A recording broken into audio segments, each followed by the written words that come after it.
L'Oklahoma est un espace unique en termes de nombre de villes afro-américaines qui ont été établies, certaines possiblement plus d'une cinquantaine de villes afro-américaines. Entre 1924 et 1928, le révérend S.S. Jones documentait ces communautés afro-américaines autodéterminées et dynamiques. Vous voyez des éducateurs, des médecins, des avocats, des propriétaires terriens, des barons du pétrole, et je pense que c'est ce qui rend ces images si remarquables.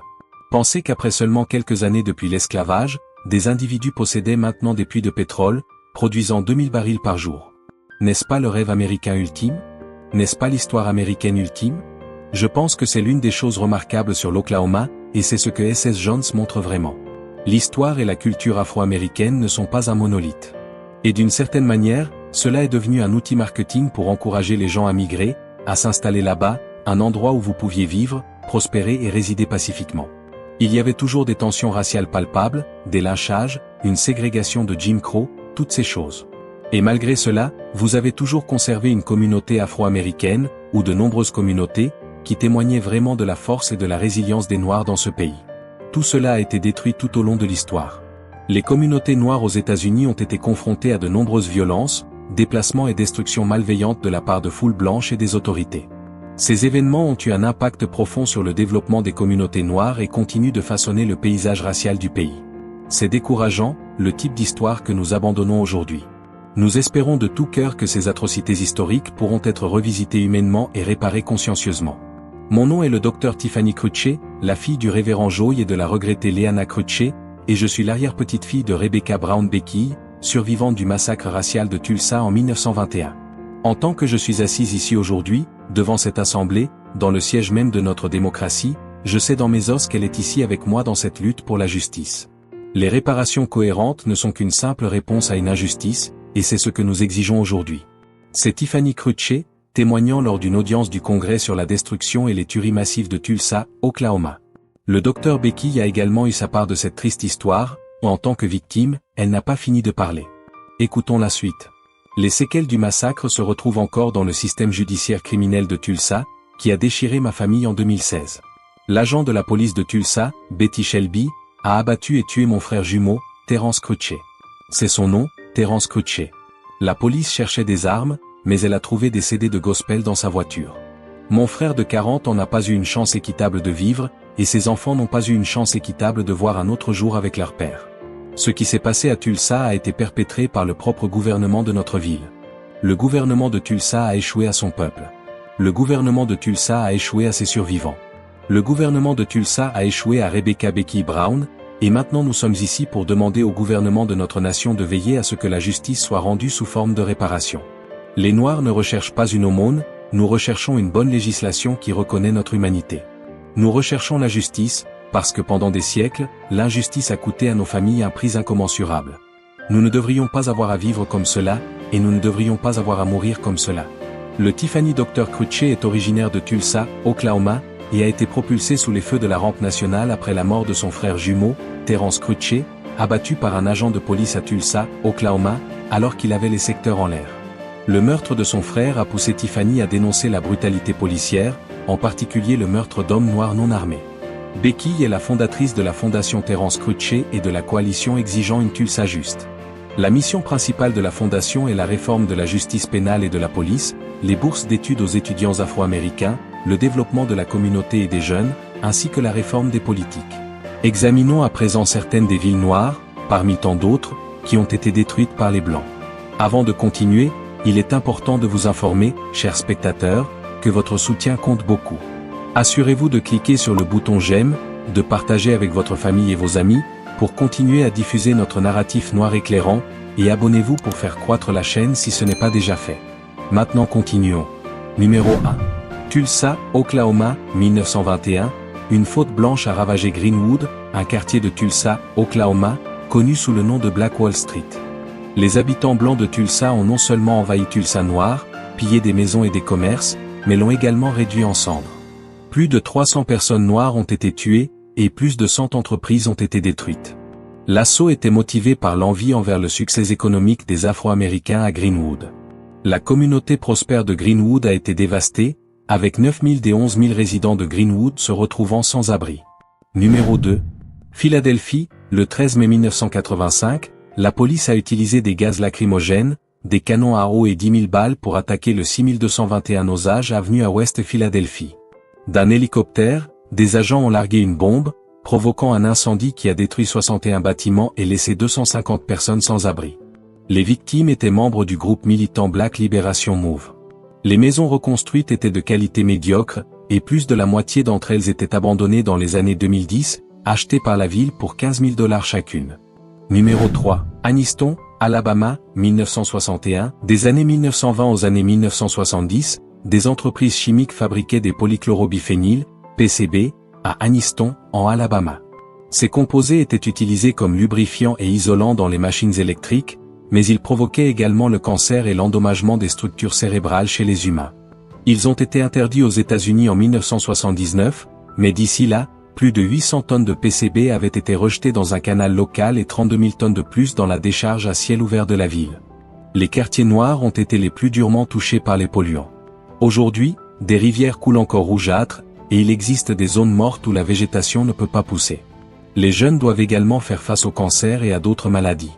Bien que les résidents aient remporté un procès contre Monsanto d'une valeur de plusieurs centaines de millions, chaque patient a reçu seulement quelques milliers de dollars. Les adultes, coincés avec des maisons qu'ils ne pouvaient pas vendre, ont reçu 9 000 $ chacun, tandis que les enfants confrontés à la possibilité de toute une vie de handicaps intellectuels et de problèmes de santé ont reçu seulement 2 000 $. Certains des fonds ont créé une clinique pour traiter les habitants d'Anniston souffrant encore, mais elle a fait faillite en 2017. Numéro 4. East St. Louis, Illinois, 1917. Entre 100 000 et 120 000 Afro-Américains ont quitté le Sud pour East St. Louis, en Illinois, entre 1916 et 1917, en raison d'opportunités d'emploi liées à l'industrie de la guerre. Cela a perturbé de nombreux citoyens blancs, et le 1er juillet 1917, une rumeur selon laquelle un homme blanc aurait été tué par un homme noir a enflammé les tensions. Le jour suivant, la ville a explosé dans les pires émeutes raciales que le pays n'ait jamais connues. La violence, principalement des fusillades, des passages à tabac et des incendies criminels, a ciblé la communauté afro-américaine. Les émeutes ont duré près d'une semaine, faisant des centaines de morts et causant des dégâts matériels évalués à près de 400 000 $. Plus de 6 000 Afro-Américains, craignant pour leur vie, ont fui la ville. La brutalité des attaques et l'incapacité des autorités à protéger les civils ont contribué à la radicalisation de nombreux Noirs à l'est de Saint-Louis et dans le pays. Numéro 5. Seneca Village, New York, 1857. Seneca Village était une petite communauté prospère d'Américains noirs et d'immigrants irlandais située le long des rues actuelles Ouest 82e et Ouest 89e à New York, avant la création de Central Park. La colonie prospéra pendant 32 ans avant d'être détruite par la ville pour créer Central Park en 1857. Seneca Village était une communauté florissante avec des jardins, des animaux de ferme, et la pêche autorisée dans l'Hudson River. Vers les années 1850, elle comptait 50 maisons et environ 225 résidents, une école pour les jeunes Afro-Américains, des églises et des cimetières. Environ la moitié des habitants du village de Seneca étaient propriétaires de leurs maisons. En 1858, lors de la construction du parc, la ville n'a laissé aucune trace des maisons de Seneca Village, détruisant les bâtiments et déplaçant les sépultures existantes. Numéro 6. Rosewood, Floride, 1923.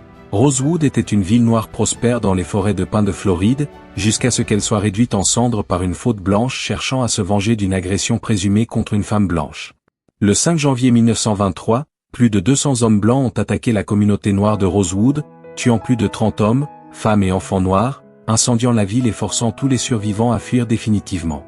La ville a été détruite à la suite de la fausse accusation d'agression par un homme noir. Le 2 janvier, un groupe d'hommes blancs a kidnappé, torturé et lynché Sam Carter, un artisan noir de Rosewood, soupçonné d'avoir aidé Jesse Hunter, un homme noir qui s'était échappé d'une chaîne pénitentiaire. Numéro 7. Helena, Arkansas, 1919. Le film Boom of Blood explore une tragédie vieille de près de 100 ans dans le delta de l'Arkansas, où des centaines de métayers noirs ont été tués par des postes blancs et des troupes fédérales près de la ville d'Helena. Les conséquences humaines de l'histoire continuent de façonner les opportunités économiques, l'identité et le sens pour les générations à venir. Le massacre d'Helena fut la confrontation raciale la plus meurtrière de l'histoire de l'Arkansas, et peut-être le conflit racial le plus sanglant de l'histoire des États-Unis. Il a été alimenté par le suprémacisme blanc, des relations raciales tendues et des inquiétudes croissantes concernant les syndicats. Une fusillade lors d'une réunion des Progressive Farmers and Household Union of America a dégénéré en violence raciale. Les estimations du nombre d'Afro-Américains tués par des Blancs varient, mais plusieurs centaines ont été réprimés brutalement, avec plus de 100 Afro-Américains arrêtés, 12 condamnés à mort, et une couverture médiatique mensongère parlant d'une insurrection noire. Numéro 8. Colfax, Louisiane, 1873. La destruction de Colfax en 1873 fut un massacre politiquement motivé de républicains noirs à Colfax, en Louisiane. Des démocrates blancs, furieux des résultats des élections de l'État, ont conduit au massacre. C'était une attaque directe contre les hommes noirs qui obtenaient le droit de vote pendant la Reconstruction. Après que les Blancs ont contesté le résultat de l'élection de 1872, des hommes noirs et une milice d'État majoritairement noirs se sont retranchés autour du palais de justice du comté pour protéger le gouvernement local. Le dimanche de Pâques 1873, ils ont été encerclés par une faute blanche qui a incendié le palais de justice et abattu quiconque en sortait. On estime que 150 Afro-Américains ont été tués. Numéro 9. Détroit, 1943. Le 20 juin 1943, des affrontements ont éclaté entre des jeunes blancs et noirs sur Belle Île, à Détroit, déclenchant 3 jours de violence, de pillage et d'incendies criminels. Le maire Edward Jeffrey et le gouverneur Harry Kelly ont demandé une intervention fédérale lorsque la police n'a pas réussi à calmer les émeutes. Près de 700 personnes ont été blessées et 34 personnes ont été tuées, dont 25 noirs et 9 blancs. Les dommages matériels ont totalisé environ 2 millions de dollars. La nature brutale des blessures et des décès a révélé une haine profonde, et l'enquête a incriminé injustement les Détroitiens noirs, alimentant leur sentiment croissant d'injustice. Numéro 10. Springfield, Illinois, 1908.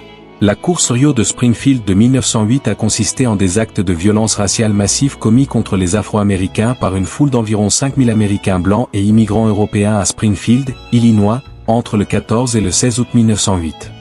2 hommes noirs, accusés d'agression sexuelle et de meurtre, ont été détenus.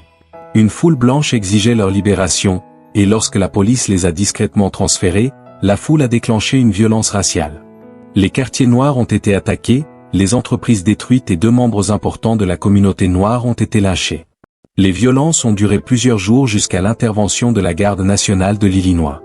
L'incident a choqué la nation et a profondément souligné le racisme enraciné. Nous voici à la fin de cette découverte très palpitante. Merci de partager, d'aimer et de nous donner vos impressions.